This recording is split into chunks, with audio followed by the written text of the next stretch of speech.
Hi, I'm Braden Belgrove, and this is the basic history of making cheese. Cheese was first discovered around 8000 BC when sheep were first domesticated, and cheese was most likely developed by accident by storing milk in bladders made of ruminants. Ruminants are an even-toed ungulate mammal that chews the cud regurgitated from its rumen. The ruminants comprise of cattle, sheep, antelopes, deers, giraffes, and their relatives. You guys say Colorado!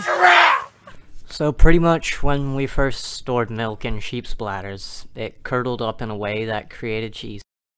They would add salt to the cheese to preserve it longer in their hotter climates, and as far back as ancient Rome, they already considered making cheese an art form for whatever reason. When cheese first moved to Europe, they needed less salt to preserve the cheese, so they used it far less, and it created more creamy and milder cheeses. The cheese created in these European Middle Ages are probably the most famous types of cheese being used today. Cheddar, Gouda, Parmesan, and Camembert. I haven't heard of that one before, but apparently it's popular.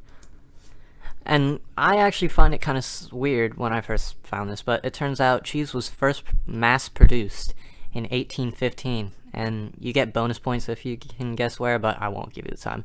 It was created in Switzerland, that's where it was mass-produced. Pasteurization was first invented in 1862. That's 47 years after it was first mass-produced. And pasteurization is pretty much, the main reason we don't get poisoned or get diseases when we drink milk today. Okay, so basically, pasteurization, in the most basic terms, is when you mildly heat a product to kill the pathogens in it and extend its shelf life. And if you don't know what a pathogen is, I'm not going to tell you. I'm not your biology teacher, I'm just telling you about cheese. Pasteurization made cheese softer, and it reduced the chance of getting diseases from it by quite a lot. When cheese first hit the US, America was pretty much like, no, not American enough. So we pretty much made it processed cheese. I guess you can say the scientific or whatever components of pasteurized cheese is natural cheese with milk, emulsifiers, stabilizers, flavoring, and coloring. This, still today, is America's favorite type of cheese.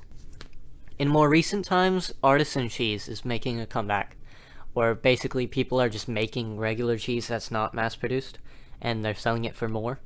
And I'm not saying that's bad, because if you're into, like, the art of cheese making and stuff, that's fine, but, with, say, like, processed cheese, when you buy that, you know what you're gonna get, and with artisan cheese, it could taste like, like sweaty skin.